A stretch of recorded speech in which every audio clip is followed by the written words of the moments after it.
Hello, I want to share a quick demonstration lesson for social emotional learning because you can use the learning transfer mental model of acquire, connect, and transfer to apply to social emotional learning. So especially in this time, I'm going to be sharing a lot more resources about how this applies. So if you look in the comments, you can see the link to this PowerPoint that you can use directly with students. You can adapt it, of course, to suit your needs and use directly with students.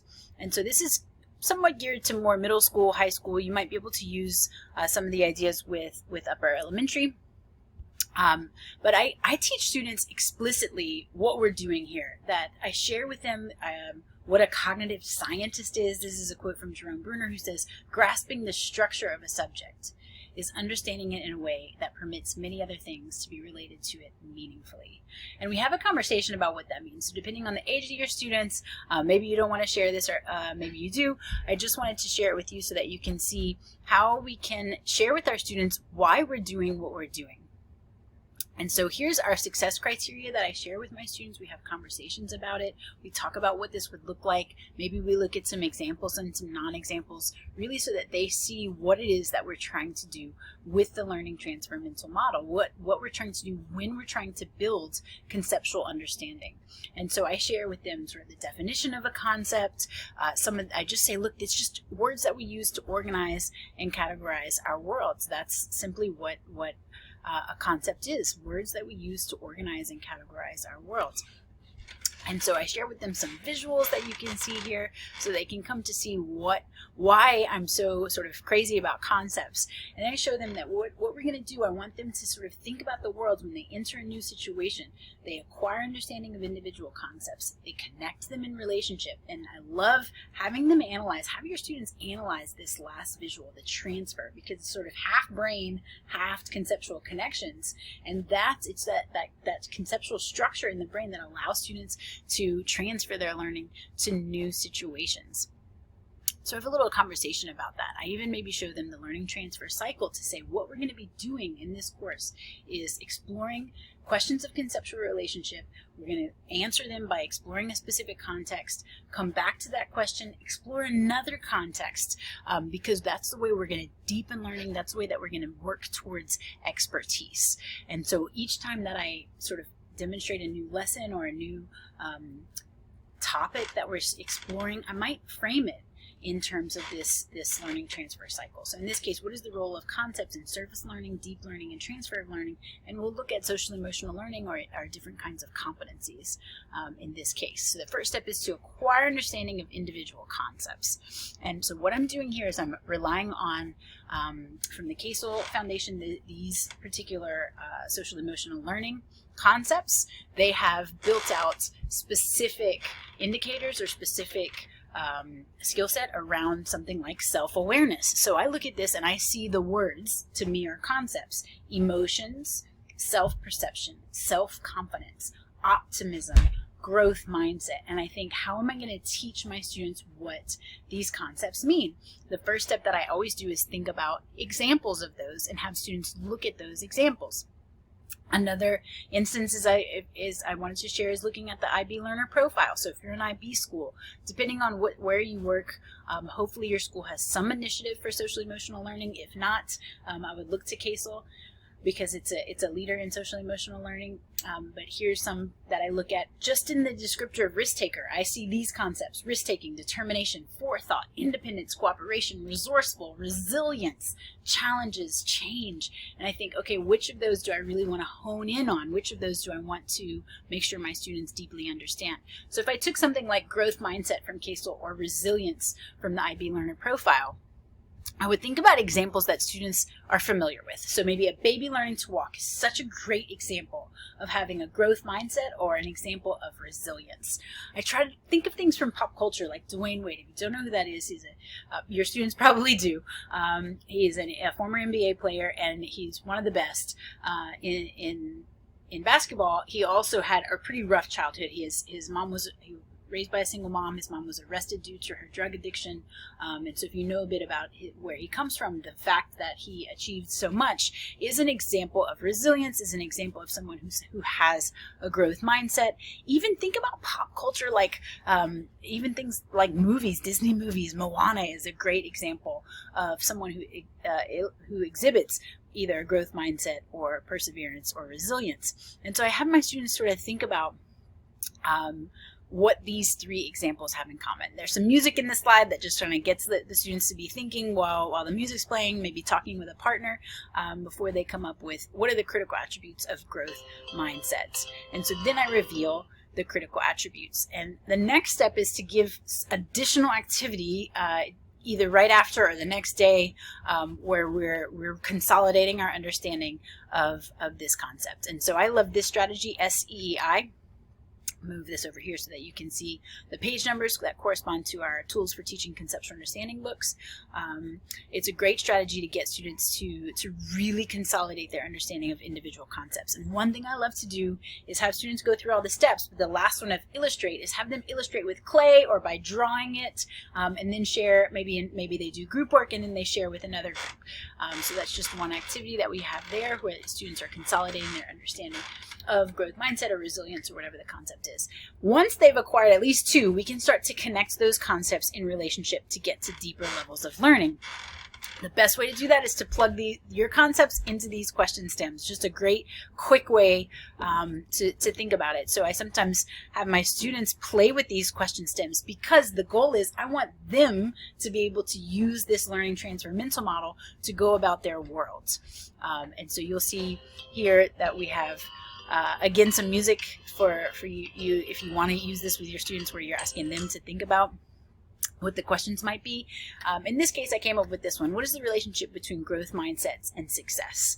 And so that's my conceptual relationship question, and I explore that through a specific context. So I'm not going to play the videos, but I have embedded in the PowerPoint tons of videos, and I'll put in the link that's down in the comments below has all of the videos as well. They're both embedded in the PowerPoint, and I have links to them in that link that's down below in the comments. And so we're just giving our students these really kind of inspirational videos where they're looking at the relationship between growth mindset and success. And these quick videos are context. They're learning experiences where students are applying their learning. They're coming back to answer this question after they watch the video. Now we're ready to transfer. We can transfer our conceptual relationships to new situations. So we're going to go back to the same question. What's the relationship between growth mindset and success? How can you expand or refine your previous understanding based on this new situation? And is there a new word or a new concept that you would add based on this situation? So I don't know if you've seen this video before. It's amazing, Aubrey's Rube Goldberg machine. But there's a lot in there about social emotional learning. So I chose growth mindset and success. But all of these videos you can choose lots of different social emotional concepts that correspond to your particular context of whatever it is you're trying to teach. So those two videos are pretty similar because that's a similar transfer. And I want to start with a similar transfer. Both of them are little kids who are trying to achieve a goal in both of those videos. This one is called Thank You Mom, and it's from the Olympics. And it's a bit of a tearjerker. It's amazing, but it's all these kids and how hard they had to work and how much support they had from their moms in order to become Olympic athletes. So this one's still trying to achieve a goal, still trying to achieve success, still very much growth mindset, but there's some new elements there. So I would ask my students, what word or concept would you add to this situation? And what often happens when we transfer kind of a second or third time, additional concepts pop up. So in this case, it's all about relationships. It's about that mother-child relationship. And so if you look at Casel, they've got some great concepts under this particular skill of relationship skills. Healthy relationships and also receiving help. To both seek and offer help or support, as that video illustrates. And so once I've done that, I want to bring those new concepts with me. So now I'm looking at the relationship between growth mindset, healthy relationships, and success. So I'm just bringing the healthy relationships or the help or the support into my my current sort of group of concepts, and I teach students explicitly that what we're doing is firing the neurons in the brain. We're getting those neurons to talk to each other. I tell them this is an oversimplification, but I talk about individual neurons as sort of individual concepts, and when we connect them in relationship, that's when we're building that organizing structure in the brain. So there's a bunch of images there just to sort of help you teach students explicitly why we're doing what we're doing. So then the next step is to ask students to write each of the concepts that you've been exploring, no matter what you're exploring, on sticky notes. This is magical. So each word or phrase on a separate sticky note, and then they're going to organize them. Does one come first, one come second, another third? Is one in the middle, others are all around it? And then link. Can they draw connecting lines between the ideas that have something in common, and ultimately write a paragraph about how these ideas are related? Give your students time to do this, because they're going to really be sort of firing those neurons in their brain and talking about how all of these ideas are linked and connected, and that's where they're building that organizing structure in the brain. So then I sometimes go a little bit further with it and try to complicate their understanding even more. So there's a CASEL competency around social awareness, looking at perspective taking, empathy, appreciating diversity, respect for others. And so we're going to continue this conversation about personal growth or success, but also adding these concepts in. So I want to think about situations that really illustrate that. And sometimes I share with students some visuals about how the world is more complicated than they previously thought. I want them to realize that. And so I might ask this question, my new conceptual question, just to target this experience, might be related to the relationship between empathy and personal growth and success. And so here's one of those visuals I was referencing earlier. So let me move this so you can see the source. This is from Dunning-Kruger, who talks about the cognitive bias curve. Basically, when you start to know something, you start to learn something in a field, you kind of, typically we tend to jump to, I know everything, but you learn a little bit more and you kind of go through this curve of there's more to it than I thought. I'm never going to understand this. And you sort of get in this pit. And then you start to feel like it's starting to make sense. And then in the end, you're like, I know a lot about this, so just trust me, it's complicated. And so I sort of share this with my students, sort of to let them know that this is the journey that I'm trying to take them on through our learning experiences. And so this is another commercial from the Olympics. Thank you, Mom. But all of these kids face some sort of obstacle based on their identity.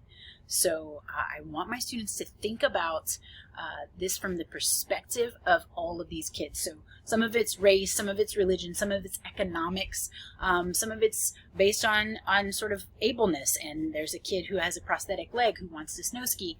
And so there's just a lot happening in this video, and I want my students to have empathy. And so I'm going to ask them the question, how does empathy impact my personal growth? Maybe if I don't have any of those things, I'm a white Christian woman, straight, etc., living in this place. Maybe I don't experience any of these things that these kids experience, but how does empathy impact my personal growth and success is sort of the question that I want students to explore here. So we'll go through that. I'm not going to play it for you, but then there's one this final one is really beautiful about these little boys exhibiting empathy. So I love to share that as a final thought. And I just ask my students to then add these concepts to their little list. And do they want to pick them all up, their sticky notes, pick them all up and reorganize them, because we've added these two ideas of empathy and diversity to their list. So that's kind of the idea that we have here. And we just finished with some key points, some additional visuals. Of course, we come back to our success criteria. And that's the final slide of this, to have a conversation about the way in which concepts play a role in our world, and the value of acquiring, connecting, and transferring our concepts to new situations. So I hope that was useful for you. Let me know what else we can do to be supportive, and please be well, take care, and keep doing what you're doing, because we need teachers now more than ever.